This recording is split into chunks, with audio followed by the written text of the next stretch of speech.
నమస్తే. Welcome to Suman TV. Smoking, drinking అనేది హెల్త్‌కి మంచిది కాదు. సో, ఇది కేవలం హార్ట్ ఇష్యూస్ అలాగే లివర్ ప్రాబ్లమ్స్ వస్తాయి. సో, ఊపిరితిత్తులు చెడిపోతాయి. ఈ రకంగా మాత్రమే అందరూ కూడా ఆలోచిస్తూ ఉంటారు. బట్ ఈ స్మోకింగ్, డ్రింకింగ్ చేయటం వల్ల బోన్ హెల్త్ కూడా దెబ్బతింటుంది. సో, జాయింట్స్‌లో కూడా ప్రాబ్లమ్ వస్తుంది అని చాలామంది డాక్టర్స్ చెప్తున్నారు. సో, ఇది ఎంతవరకు కరెక్ట్? ఏ రకంగా అసలు జాయింట్స్ అనేవి ఎఫెక్ట్ అవుతూ ఉంటాయి? అండ్ దీనికి పెయిన్ మేనేజ్‌మెంట్‌లోనే ఎటువంటి ట్రీట్మెంట్స్ మనకి అవైలబుల్ ఉన్నాయి? ఈ విషయాన్ని తెలియజేసేందుకు మనతో పాటు ఉన్నారు డాక్టర్ సుధాకర్ గారు from EPN pain management, LB Nagar. Hello sir. నమస్కారం. సార్ చాలా మందికి అందరూ కూడా స్మోకింగ్ చేసేవాళ్ళు, డ్రింకింగ్ చేసేవాళ్ళు అందరూ కూడా యాహ్! మా లివర్ పాడైపోతుంది, హ్మ్. లేకపోతే హార్ట్ ఇష్యూస్ వస్తాయి, ఊపిరితిత్తులు హ్మ్. పాడైపోతాయి, ఈ రకంగానే ఆలోచిస్తూ ఉంటారు గదా! ఎలా సార్ అసల బోన్ హెల్త్ కూడా దెబ్బతింటుంది? ఎట్లా వాళ్ళకి బ్యాక్ పెయిన్స్ హ్మ్. గాని, జాయింట్ పెయిన్స్ గాని, నీ పెయిన్స్ గాని అన్నీ కూడా ఏ రకంగా వస్తాయి? దీనికి దానికి ఉన్నటువంటి సంబంధం ఏంటి?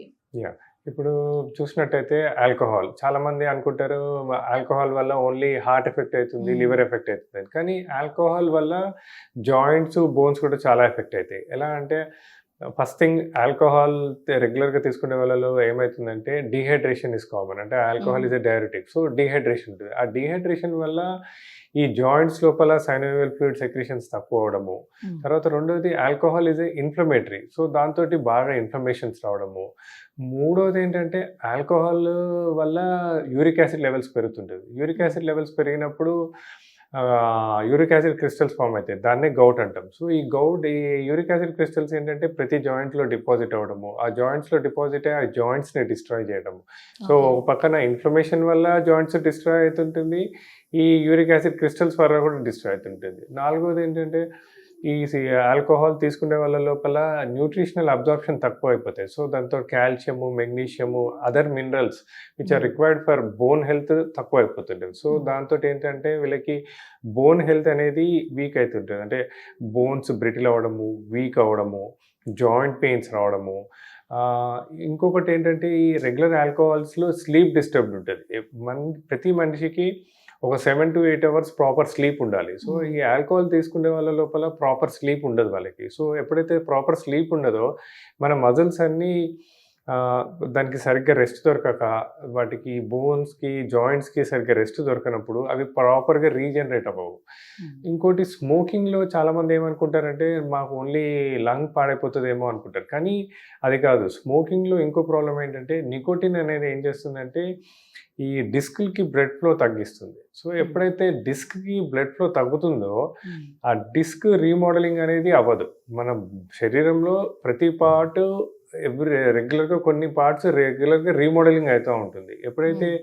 ఈ డిస్క్‌కి బ్లడ్ ఫ్లో తక్కువైతుందో ఆ రీమోడలింగ్ అనేది అవ్వక డిస్క్ డీజనరేషన్ ఉంటుంది. సో, రెగ్యులర్‌గా ఓకే. స్మోకింగ్ చేసే వాళ్ళలో ఎర్లీ డీజనరేషన్ ఉంటది. ఎర్లీ డీజనరేషన్స్ రావడము, దానివల్ల బ్యాక్ పెయిన్స్ రావడము, నెక్ పెయిన్స్ రావడము, ఇలా బ్రిటిల్ బోన్స్ వల్ల బోన్ మినరల్ డెన్సిటీ తగ్గడము. So, they are more prone for fractures అవన్నీ. So, hmm. Alcohol and smoking are bad for bone health and joints.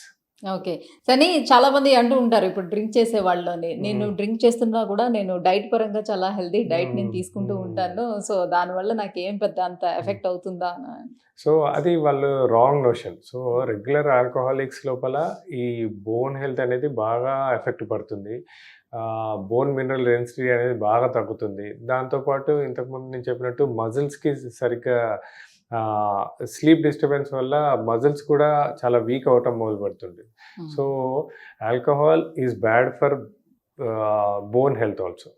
హ్మ్. అండ్ హ్మ్. దెన్ స్మోకింగ్‌లో ఇంకొక ప్రాబ్లమ్ ఏంటంటే మన డిస్క్ లోపల ఉన్న న్యూక్లియస్ పల్పోసిస్ అనేది రెగ్యులర్‌గా రీజనరేట్ అవ్వాలి. సో, అది దాన్ని కూడా బాగా తగ్గించేస్తది. సో, దాంతోటి బ్యాక్ పెయిన్స్ వస్తుంటాయి. చాలామంది స్మోకింగ్ చేస్తే బ్యాక్ పెయిన్ వస్తుందా అనుకుంటారు కానీ కంటిన్యూయస్ స్మోకింగ్ అంటే రెగ్యులర్ స్మోకర్స్‌లో back pain is a very common thing. మరి స్మోకింగ్ చేయకుండా పాసివ్ స్మోక్ చేస్తున్న వాళ్ళది కూడా అదే పరిస్థితి యెస్. ఉంటుందా? పాసివ్ స్మోకర్స్‌లో గూడా ఇదే ప్రాబ్లమ్ ఉంటది. సో, స్మోకింగ్ అండ్ ఆల్కహాల్ బాడీలో ప్రతి పార్ట్‌ని ఎఫెక్ట్ చేస్తది. పాసివ్ స్మోకర్స్‌లో గూడా ఈ ప్రాబ్లమ్ చూస్తుంటాము. సో, అనుకుంటాము మనం స్మోకింగ్ చేయట్లేదు అనుకుంటాం కానీ పక్కన ఫ్రెండ్స్ స్మోకింగ్ చేస్తున్నా, పక్కన పార్ట్నర్ స్మోకింగ్ చేస్తున్నా మనకు కూడా ఎఫెక్ట్ అయ్యే ఛాన్స్ ఉంటుంది.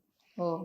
హ్మ్. సో, మరి ఏంటి సార్ వీళ్ళ లైఫ్ స్టైల్ చేంజెస్ ఏ రకంగా ఉండాలి? సో, ఒకవేళ ఇలా బ్యాక్ పెయిన్, నీ హ్మ్. పెయిన్స్ తోటి వీళ్ళు సఫర్ అవుతుండేటప్పుడు, సో, హ్మ్. పెయిన్ మేనేజ్‌మెంట్‌లో మనకి ట్రీట్మెంట్ ఎలా ఉంటుంది? ఈ ట్రీట్మెంట్ తీసుకునే తీసుకునేటప్పుడు కూడా మళ్ళీ దాన్ని కంటిన్యూ చేస్తూ ఉంటే ఎట్లా ఉంటుంది? ఎస్. సో ఫస్ట్ థింగ్ ఏంటంటే వీళ్ళకి కౌన్సిలింగ్ చాలా ఇంపార్టెంట్. స్మోకింగ్, డ్రింకింగ్ అనేది ఫస్ట్ థింగ్ కౌన్సిలింగ్ చేయాలి వాళ్ళకి. సో ఫస్ట్ థింగ్ ఈ బ్యాక్ పెయిన్ తోటి, నీ జాయింట్ పెయిన్స్, ఈ పెయిన్స్ తోటి వచ్చిన వాళ్ళకి ఈ మనం ప్లాస్మా థెరపీ చేస్తున్నా వీటిని how to control these things and how to reduce things. Smoking reduce చేసుకోవడము, ఆల్కహాల్ రెడ్యూస్ చేసుకోవడము.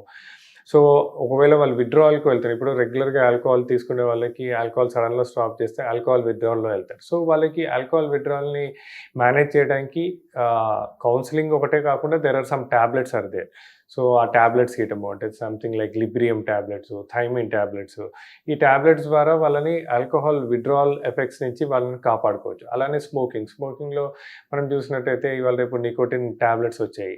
సో స్మోక్ విత్డ్రావల్ ఇట్లాంటివన్నీ అంటే ఒక హోలిస్టిక్ అప్రోచ్. అంటే వాళ్ళకు ఉన్న మెయిన్ ఇష్యూని ట్యాకిల్ చేసుకుంటూ వాళ్ళకి ఒక కౌన్సిలింగ్ ఇవ్వడము, తర్వాత ఆ విత్డ్రావల్ సిమ్టమ్స్ నుంచి బయటికి రావడానికి సపోర్టివ్ మెడికేషన్స్, సపోర్టివ్ ట్రీట్మెంట్స్, తర్వాత వాళ్ళకి కొద్దిగా యోగా కానీ, మెడిటేషన్స్ కానీ, ఆల్టర్నేటివ్ థెరపీస్ ద్వారా సో వాళ్ళని ఈ కొంచెం స్మోకింగ్ ట్రీట్మెంట్ టైం టేకెన్ అనేది ఎక్కువ ఉంటది వీళ్ళకి. వీళ్ళలో ఎక్కువ ఉంటుంది. చాలా ఇష్యూస్ క్లియర్ చేయాలి కాబట్టి. క్లియర్. సో అట్లా స్మోకింగ్ని క్విట్ చేసేటట్టు మనం ప్లాన్ చేసుకొని, దాంతోపాటు వాళ్ళ main problem like knee joint problem తోటి వచ్చారనుకోండి, నీ జాయింట్కి ట్రీట్మెంట్ ఇవ్వడము, బ్యాక్ పెయిన్తో ప్రాబ్లం వచ్చారనుకోండి బ్యాక్ పెయిన్కి ఉండదు. సో కొద్దిగా టైం ఎక్కువ పడినా వీళ్ళకి ఒక లాంగ్ లాస్టింగ్ సొల్యూషన్ మన పెయిన్ మేనేజ్మెంట్ సెంటర్స్లో ఇవ్వచ్చు. సో అంటే మీరు మాత్రమే ట్రీట్ చేయకుండా ఒక సైకాలజిస్ట్ ఉండాలి, అట్ ద సేమ్ టైం ఒక డైటీషియన్ కూడా ఉండాలి, అండ్ సైమల్టేనియస్ గా ఈ ట్రీట్మెంట్ కూడా జరుగుతుంది. ఒక మల్టీ మోడల్ అప్రోచ్, ఒక హోలిస్టిక్ అప్రోచ్గా అంటే ఒక ఆస్టియోపాత్, ఒక డైటీషియన్, ఒక ఫిజియోథెరపిస్ట్, ఒక కౌన్సిలింగ్ అవన్నీ చేసుకుంటూ వీళ్ళకి ఒక మంచి దీర్ఘకాలిక పరిష్కారం ఇవ్వచ్చు. Thank you doctor, thank you so much. So ఇప్పటి వరకు చాలా మందికి ఉన్నటువంటి అపోహ కేవలం బాడీలో ఉన్నటువంటి కొన్ని ఆర్గన్స్ మాత్రమే ఎఫెక్ట్ అవుతాయని, బట్ బోన్ హెల్త్ గురించి ఎవరు కూడా అసలు ఆలోచించేవారు కాదు. బట్ డైరెక్ట్లీ ఎలా స్మోకింగ్ అండ్ డ్రింకింగ్ అనేది ఎఫెక్ట్ చూపిస్తుంది బోన్స్ మీద అనేది చాలా క్లియర్గా తెలియజేశారు. అండ్ దీనికి మనకి అందుబాటులో ఉన్నటువంటి పెయిన్ మేనేజ్మెంట్లో అందుబాటులో ఉన్నటువంటి ట్రీట్మెంట్ గురించి కూడా తెలియజేశారు. Thank you so much. Thank you.